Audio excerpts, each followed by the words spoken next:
Good evening friends. आज हम cell biology के बारे में पढ़ेंगे। सेल बायोलॉजी क्या होती है?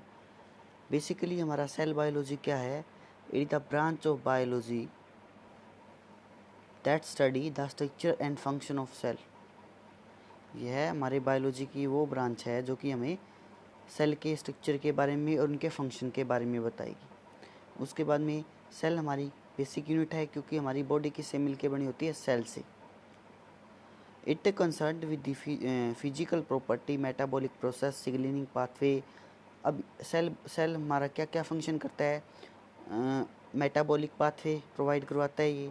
उसके बाद में सिग्नलिंग में भी हेल्प करता है ये। और हमारे पास ये जो प्रोसेस होते हैं सेल सेल इंटरेक्शन, ये हमारे प्रोकैरियोट और यूकैरियोट दोनों सेल में होते हैं। ये हमारा सेल का स्ट्रक्चर है। इसके अंदर हमारे पास सेंटर में हमारे पास न्यूक्लियस प्रेजेंट है और न्यूक्लियस के साथ में हमारे पास एंडोप्लाज्मिक रेटिकुलम है। उसके बाद में Golgi body, ribosome, lysosome, cell wall and the cytoplasm हमारे इसके अंदर प्रेजेंट है सेल के मटेरियल में। उसके बाद में हम पढ़ेंगे सेल मेम्ब्रेन। सेल मेम्ब्रेन हमारी बेसिकली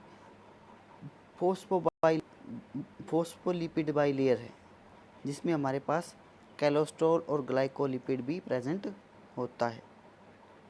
अब देखिए दो ये हमारे पास लेयर है, एक ये वाली लेयर, एक ये वाली लेयर। फोस्फोलिपिड की लेयर है, इसका मतलब अलग अलग हैं, तो इसको हमने बाईफोस्फोलिपिड लेयर बोल दिया। इसके बाद हमारे पास दो टाइप की प्रोटीन प्रेजेंट होगी, इंट्रिंसिक और एक्सट्रिंसिक। जिसे हम इंटीग्रल मेम्ब्रेन प्रोटीन भी बोल देते हैं। और पेरिफेरल इंटीग्रल मेम्ब्रेन प्रोटीन वो होगी जो थोड़ी सी अंदर होगी।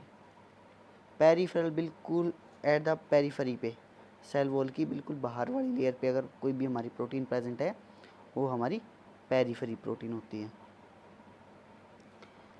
उसके बाद में हम फंक्शन पे आते हैं। फंक्शन बेसिकली हमारी ये क्या प्रोवाइड करता है?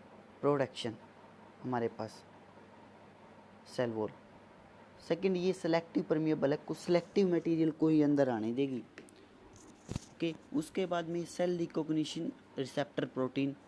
इसके बाहर कुछ हमारे पास क्या है? प्रोटीन फैक्टर लगे होते हैं, प्रोटीन के रिसेप्टर लगे होते हैं जो कि हमारे पास कुछ भी मॉलिक्यूल आना है या जाना है वो उस रिसेप्टर के साथ अटैच होके बाहर जाएंगे। उसके बाद में ये इंपोर्ट और एक्सपोर्ट का काम करती है, एंडोसाइटोसिस और एक्सोसाइटोसिस। किसी भी मटेरियल को सेल वॉल के थ्रू सेल के अंदर लेना, दैट प्रोसेस नोज एंडोसाइटोसिस। और किसी भी प्रोसेस को बाहर धकेलना, that is exocytosis from the cell. उसके बाद में हम आ जाते हैं न्यूक्लियस के बारे में। न्यूक्लियस हमारे पास जो है सेंटर में प्रेजेंट होता है और हमारा एंडोप्लाज्मिक रेटिकुलम के साथ अटैच होता है। बाहर लेयर, इसकी लेयर को बोल देंगे हम न्यूक्लियर एनवेलप। और इसके बाहर पोर प्रेजेंट होते हैं that known as nuclear pore हमारे प्रेजेंट हैं। At the centre chromatin fibres are condensed at the centre. इस रीजन को बोल देंगे हम न्यूक्लियोलस। सेल ही हमारी जो है न्यूक्लियस ही हमारी ऑल एक्टिविटी को कंट्रोल करता है, सेल की एक्टिविटी को। उसके बाद देखो, bounded by double porous membrane, control all the cell activity growth using metabolic using DNA is a genetic. अब इसके अंदर क्या प्रेजेंट है? हमारा डीएनए है जो कि क्रोमेटिन से मिलके बना है और यही हमारे पास क्या हेरिडिटरी मटेरियल का वर्क करता है, जिसमें हम one generation to next generation हम ट्रांसफ़र का काम करते हैं करैक्टर को थ्रू जीन। अब विद इन न्यूक्लियोलस अब क्या प्रेजेंट है? Cluster of RNA and produces ribosomes. उसके बाद हम आ जाते हैं साइटोस्केलेटन में।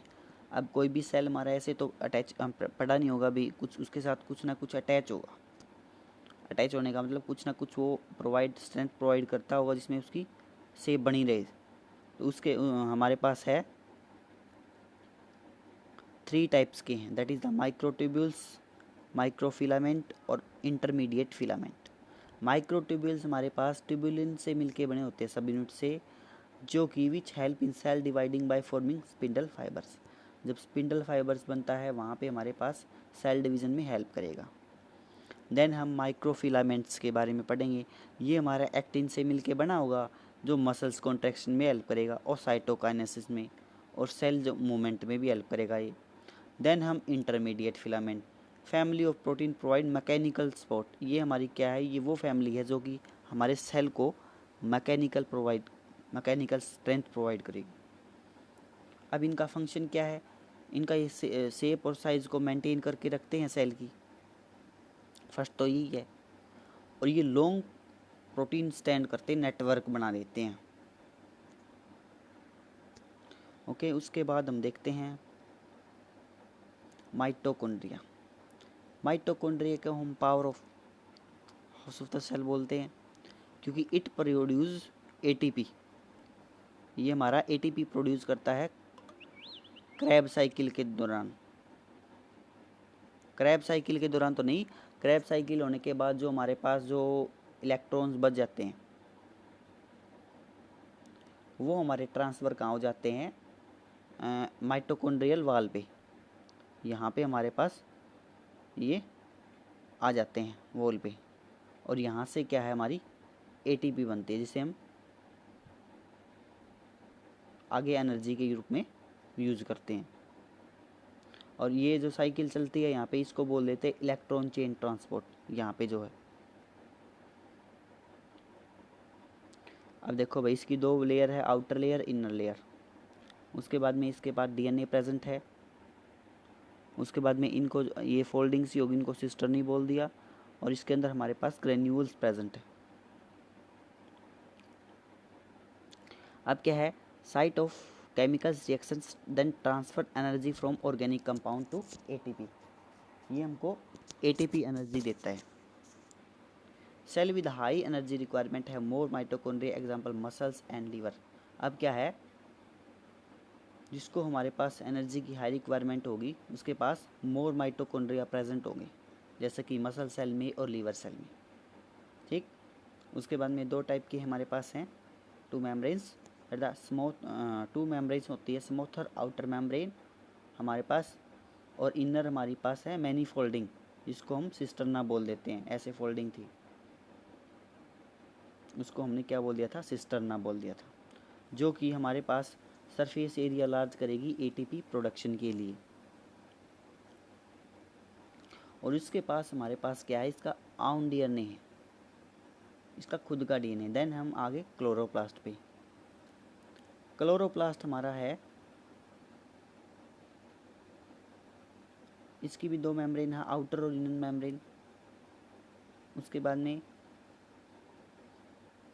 एक प्लेट लाइक स्ट्रक्चर प्रेजेंट होता है, द थैलाकोइड, और दो थैलाकोइड को जोड़ने वाला स्ट्रक्चर को बोल देंगे स्टोमा लेमेला। और ये जो हमारे पास थैलाकोइड है, ये जो थैलाकोइड है, ये जो थैलाकोइड है, ये जो प्रोसेस हमारे पास अरेंजमेंट है, जैसे कि एक थैलाकोइड के एक ऊपर अरेंजमेंट है, इसको बोल देंगे हम ग्रेनम। ओके, उसके बाद में डबल मेम्ब्रेन है, बाउंडेड ऑर्गेनली है, ये तो पता ही है। Stoma space within chloroplast, जो स्पेस हमारा क्लोरोप्लास्ट के अंदर प्रेजेंट है। Thylakoid stack where the reaction occur contain chlorophyll pigment. ये वो स्पेस है जहाँ पे हमारे पास क्लोरोफिल पिगमेंट प्रेजेंट है और फोटोसिंथेसिस प्रोसेस होनी है। फंक्शन है it's site of photosynthesis process. ये हमारे फोटोसिंथेसिस प्रोसेस में आते हैं। हमारे पास दो टाइप की रिएक्शन होती है, लाइट रिएक्शन और डार्क रिएक्शन, जिसमें हम थैलाकोइड मेम्ब्रेन होती है वहाँ पे एटीपी प्रोड्यूस होती है, ये यहाँ पे हमारी स्टोमा में प्रोड्यूस होती है। ठीक, फोटो रिसेप्शन का भी काम कर। देन हम आगे लाइजोसोम पे।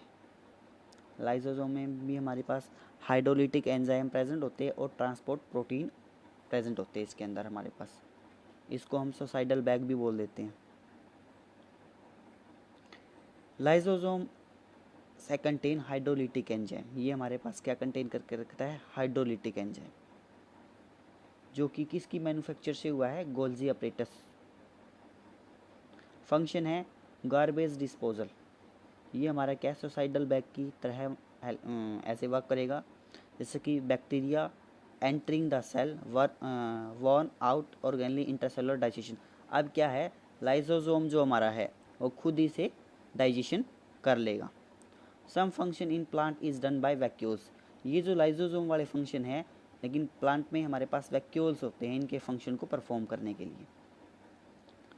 Then endoplasmic reticulum. Endoplasmic reticulum हमारा सिस्टम होता है मेम्ब्रेनस, जो कि ट्यूब्यूल्स और सैक लाइक स्ट्रक्चर प्रेजेंट होता है। ये देखो हमारे न्यूक्लियस के बाहर प्रेजेंट होता है। ये दो टाइप का प्रेजेंट होता है हमारे पास basically, that is rough endoplasmic reticulum and smooth endoplasmic reticulum. Smooth हमारा वो होगा जिसपे हमारे पास कोई भी प्रोटीन प्रेजेंट नहीं होगी in the vesicles form, that are smooth. लेकिन जैसे हम इसमें देखते हैं इसके पास हमारे पास वेसिकल्स की फॉर्म में प्रेजेंट है प्रोटीन, तो इसको हम रफ बोल देंगे। और स्मूथ हम भाई उसके ऊपर राइबोसोम भी एब्सेंट है। स्मूथ में हमारे पास राइबोसोम एब्सेंट होते हैं और ये यूज़ होते हैं हमारे पास protein packaging protein for transport within cell. ये हमारे पास एज ए पैकेजिंग का काम करते हैं ट्रांसपोर्ट के लिए सेल के अंदर। और synthesis of membrane phospholipid, synthesis of lipid triglyceride steroid in gland cell, ये इनमें सिंथेसिस करने का वर्क करते हैं। Large surface area for chemicals reaction, detoxified drug in liver. अब हमारे पास क्या है, ये राइबोसोम जो कि इसके पास लार्ज सरफेस एरिया है, ये केमिकल्स रिएक्शन करने के लिए ज़्यादा बड़ा है। और हमारे पास लीवर सेल में अगर टॉक्सिफिकेशन ज़्यादा होगी तो टॉक्सिफिकेशन को रिमूव करने के लिए भी ये हमारे पास यूज़ होते हैं। और regulation of calcium in muscle cell, calcium के लेवल को भी हम रेगुलेट करने के लिए हमारा ये यूज़ होता है। Then rough endoplasmic reticulum, rough endoplasmic reticulum हमारा क्या करेगा, synthesise protein. It is made up of cisternae tubules and vesicles. Cisternae are made up of flattened disc which are involve in the modification of protein. अब ये folding like structure को क्या बोला था हमने, सिस्टर्नी। अब प्रोटीन आगे जाके किस में मॉडिफिकेशन हो जाएगी, हमारे पास सिस्टर्नी में। अगर यही स्ट्रक्चर हमारे पास ट्यूब्यूल्स लाइक हो, दैट आर ट्यूब्यूल्स लाइक, तो हमारे पास ट्यूब्यूल्स बन जाएंगे। अगर वेसिकल्स की राउंडेड फॉर्म में हो तो हमारे पास वेसिकल्स बन जाते हैं। ओके। देन राइबोसोम, राइबोसोम का बेसिकली हमारे पास कहाँ पे यूज़ होगा, हमारे पास प्रोटीन बनाने में। Consisting of rRNA and protein found in cytoplasm. They bind to RNA and tRNA to synthesize poly। अब हमको अमीनो एसिड बनाने हैं। अमीनो एसिड ने क्या करना है, प्रोटीन बनाना है। इसके पास दो सब यूनिट होती है, लार्ज और स्मॉल। यहाँ पे क्या है, हमारे पास mRNA जुड़ता है और उसके बाद हमारे पास tRNA आता है। वो tRNA क्या होगा, चार्जिंग होके हमारे पास अमीनो एसिड बनाएगा, पॉलीपेप्टाइड चेन। उसके आगे क्या बनेगी, हमारी प्रोटीन बनेगी। ओके। उसके बाद आगे हम सेल वॉल।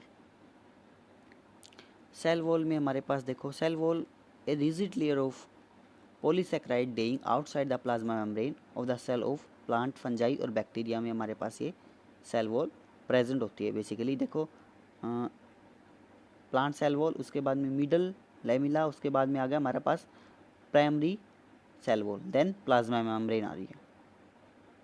उसके बाद में हमारे पास पैक्टिन प्रोटीन होते हैं जो कि इनके बाइंड करके रखते हैं। और क्रॉस लिंकेज होती है माइक्रोफिलामेंट की इनके साथ। Provide strength, structure, protection, rigidity, permeable. Primary cell wall हमारी थिन होती है, फ्लेक्सिबल होती है और ग्रोइंग सेल होती है। सेकेंडरी हमारी फुल ग्रो हो जाती है लेकिन हमारी प्रेजेंट नहीं होती ये जाइलम के अंदर। जाइलम को आगे ट्रांसपोर्ट करना होता है ना वाटर वगैरह का। देन हम आगे middle lamella. After reach is pectin form in the interface between adjacent plant cell and the glues to. अमीडा लैमिला क्या है, उनको जोड़ के रखेगी, ग्लू का काम करेगी ये बस।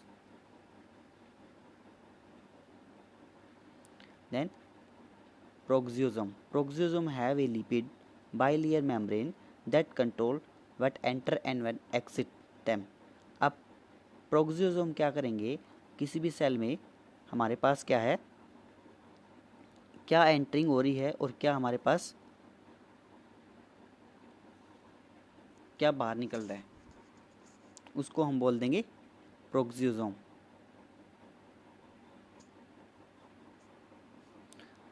Proxyosome have a urate oxidase crystalline core 32 proxins which execute proximal function inside the organelle। organelle के अंदर हमारा यही फंक्शन होता है, ये चेक करता है भी कौन अंदर आ रहा है और कौन बाहर जा रहा है, known as microbody.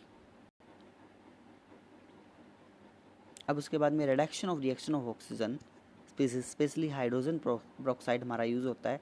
3 law of cell theory are, देखो all living cells are made up of cell से मिलके बने होते हैं। Cell are the basic structure unit of structure and function of living things. In other word cell like the building block of all livings. इस cell ही हमारे cell से ही मिलके हमारे पास बॉडी पूरी मिलके बनी होती है। और new cell are come from existing cell. अब जो नया सेल बना है ना, वो हमारे पास क्या है, हमारे पास जो प्री एग्जिस्टिंग तो पहले सेल थे जो एडवांस नहीं थे, उनसे हमारे पास ये वाला सेल आया है। ओके दोस्तों, अगर वीडियो अच्छी लगी तो लाइक शेयर एंड सब्सक्राइब करना।